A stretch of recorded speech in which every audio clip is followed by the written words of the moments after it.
دیکھیے عامر، یہ جو بچوں کے صفوں کے متعلق سوال ہے، آپ علیہ الصلوۃ والسلام کے زمانے میں جو ایک ماحول تھا اور ایک جذبہ امت کے اندر تھا وہ بہت ہی اعلیٰ تھا،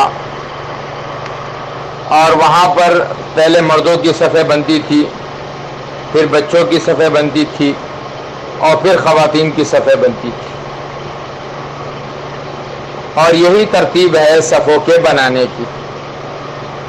لیکن موجودہ زمانے میں جس طرح کہ ہمارے ہاں ہمارے بچے اتنے زیادہ منظم نہیں ہوتے ہیں، ان کے اندر اتنی تنظیم نہیں ہوتی ہے، تو یہی بات مناسب ہے کہ ہم اپنے بچوں کو اپنے ساتھ ہی کھڑا کریں۔ اور جو منع کیا گیا ہے وہ یہ کیا گیا ہے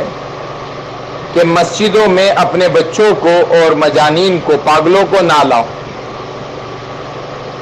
مراد وہ بچے ہیں کہ جو مسجد کے آداب تقدس کو سمجھ نہ سکے،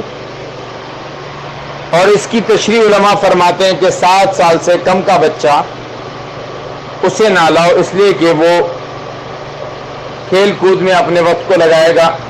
اپنی نماز بھی خراب کرے گا، دوسرے کی نماز کو بھی خراب کرے گا۔ لیکن ایک بچہ اگر اس بات کو سمجھ رہا ہے کہ مجھے یہاں لایا گیا ہے اور یہ مسجد ہے اور اس مسجد میں نماز کے لیے آیا جاتا ہے،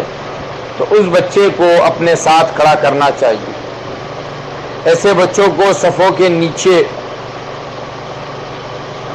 اور پیچھے کی طرف جو ہے وہ دھکیلنا اور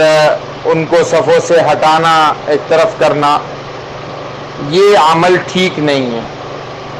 اب مفتی عبدالرؤف سکروی صاحب نے بھی اس پر ایک رسالہ لکھا ہے، کبھی موقع لگے تو ہمارے 3 گناہ کے نام سے ایک رسالہ ہے، اس کو پڑھ لیا جائے۔ یہ جو اعلان ہوتا ہے کہ بچوں کو ایک طرف کر دیں، میں خود اس کا شدید مخالف ہوں۔ لیکن بچے کو پہلے آپ مسجد کے آداب سکھائیے اور مسجد میں آنے کا جو طریقہ کار ہے وہ سکھائیں۔